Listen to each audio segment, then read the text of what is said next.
My friends, welcome.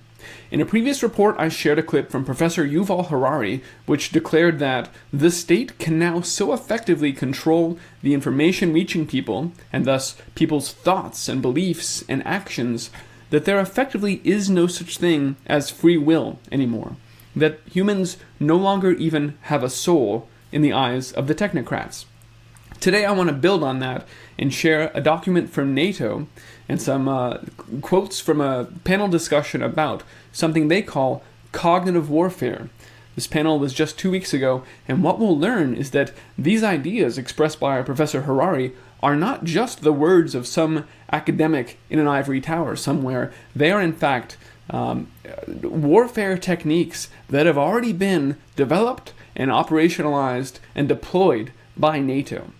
And so let's take a look at that. I think this is important, and in a next video I will show you some examples of just how cognitive warfare is being deployed to keep most people from even approaching topics like global warming or medical treatments. Just leave it there. Just to avoid those topics altogether, to associate them prima facie with extremism and racism and homophobia, all of this nonsense, this big cauldron of stuff that they don't want people thinking about. And they're putting it out there and making these associations to keep people from even thinking about these topics. That's cognitive warfare. That is controlling how people think. Let's take a look at this document. I'm Christian, and this is the Ice Age Farmer broadcast. And NATO defines cognitive warfare as a new form of warfare, a battle for the brain of civilians. That's important. It's not just warfare against other militaries now, it is on entire civilian populations. So, quote from greatgameindia.com, who has a great write-up, I'll link to it below, on their panel that they held 2 weeks ago. NATO is now spinning out an entirely new kind of combat it has branded cognitive warfare, described as the weaponization of brain sciences. The new method involves, again, hacking the individual by exploiting the vulnerabilities of the human brain in order to implement more sophisticated social engineering.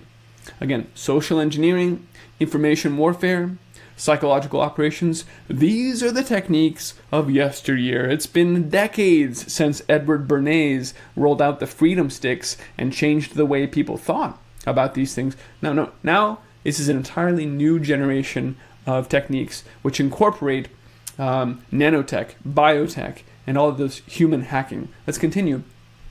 The report from NATO explicitly states, quote, the objective of cognitive warfare is to harm societies, not just the military. So, entire civilian populations are now in NATO's crosshairs. And we read down here, now again, the report, this one, from NATO itself, is a little bit understated, right? This is their public slides about their new techniques. They don't go into details about anything, but the panel discussion that they had 2 weeks ago is really quite something.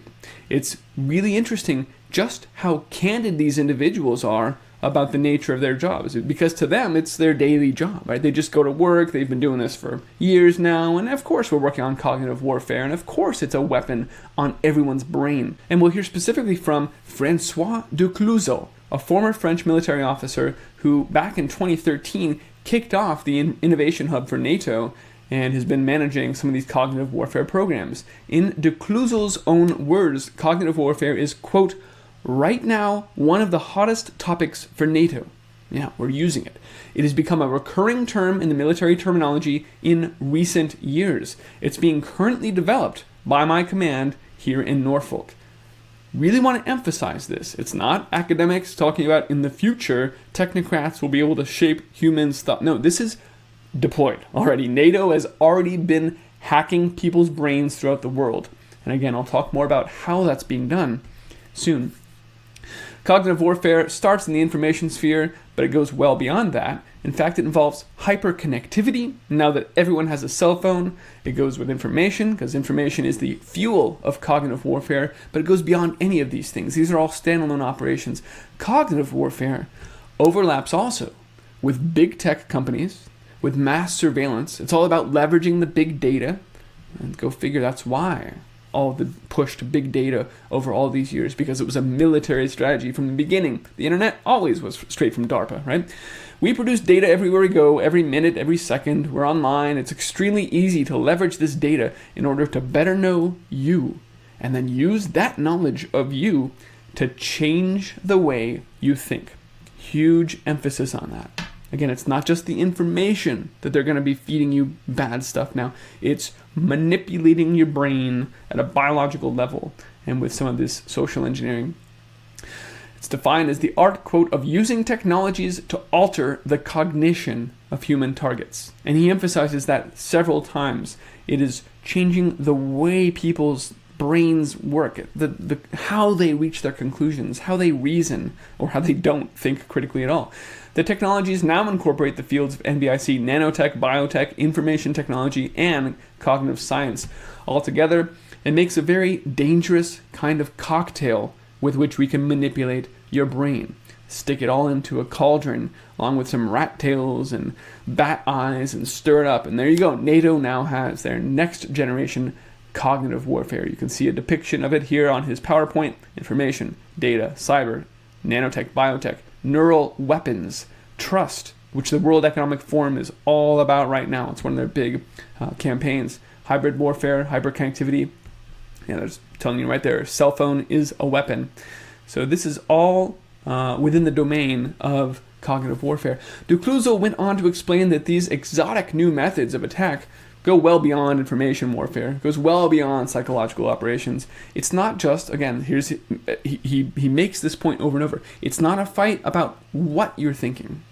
It's a fight against the way you're thinking. It's disabling your critical thought and then making an enemy of anyone who introduces questions to you, anyone that questions global warming, anyone that talks about elections, anyone that wants to know if mandates might not be the best way to handle. No, those are enemies. Those are extremist viewpoints. They're racist, bigoted, MAGA, right wing. It's just they stick it all into a pot and they call it the enemy.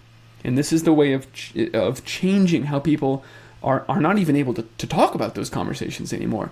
They get triggered. This is NATO's strategy. They have disabled people's brains, and that's why some of the time when you go out and try and have a conversation, people just get triggered and attack you. They can't even handle it anymore. They are victims of cognitive warfare. Ducluso continued, again, it's critical to understand it's a war on cognition, on the way brains process information and turn it into knowledge, rather than just giving people information. It fundamentally changes people's brains. Cognitive warfare, again, it's not just another word for information warfare. It's a war on our brain. NATO has declared war on everyone's brain. It's extremely important for the military because it has the potential, by developing new weapons and new ways of harming your brain, to engage neuroscience and technology and many new approaches. We can be super creative here and really weaponize all of this science, really weaponize cognitive understandings. So this is a very important piece of the puzzle here. And I wanted to start this series at a very high level by stepping back and making this statement that yes, the state is at war with people's ability to think critically. I think that goes without saying. We can see it in the propaganda. We can see it in the way that they're lying to you in very obvious ways. Even the Soviet did that. All totalitarian governments have to tell lies and have to get their populations used to the idea that, well, we're just swimming in a sea of lies and it's all relative now, who even knows. But this goes, as Ducluso has told us many times in his own quotes, this goes well beyond that. And the biotech, nanotech components of cognitive warfare may remain invisible to us in this conversation, but we can rest assured they are also being deployed. So in a next video in this series, I will show you some specific examples of how cognitive warfare is being used to make enemies of anyone that even questions anthropogenic global warming. Just as they are making the case that anyone who even questions whether mandates are the best way to handle personal medical decisions are extremists feeding in disinformation. This is how they are shaping the public's reaction to these critical questions, is by saying, whoa, those are radioactive topics. I'm not allowed to even think about those things. And if you are, you're a racist, terrorist, domestic extremist, yada, yada, yada, right? Those are verboten. We're not allowed to have those conversations. Beyond taboo, criminal thought crimes, okay? All of this is a result of the cognitive warfare strategies that, as they're now telling us, have been developed, operationalized, deployed for years now. A very hot topic within NATO. So I don't want to go any further in this first video because I think this stands on its own. This was a conversation about cognitive warfare, and in my next video, we'll build on that. I'll show you examples of how these techniques are being deployed now and how they are keeping people from reaching the truth, even as we are experiencing certainly the greatest awakening to the totalitarian craziness that's going on all around us in history. So let's leave it there. You can find this report and all my reports on iceagefarmer.com. You will not find this video on YouTube. You now need to come to iceagefarmer.com to find your way then to bitshoot.com/iceagefarmer or odyssey.com/@iceagefarmer. That's where these reports will be kept. YouTube is just for reaching people, and of course some interviews on how to build soil and grow amazing food there. That's going to stay there. So thanks for watching. If you value this information, if you appreciate this broadcast, you can help me keep it running. There's a few ways listed to do that at iceagefarmer.com/support, and I very genuinely appreciate that. So thank you. Ladies and gentlemen, keep your brains clean of the propaganda, the social engineering, the information warfare, the psychological operations, and also the nanotech, biotech that's being deployed all around us right now.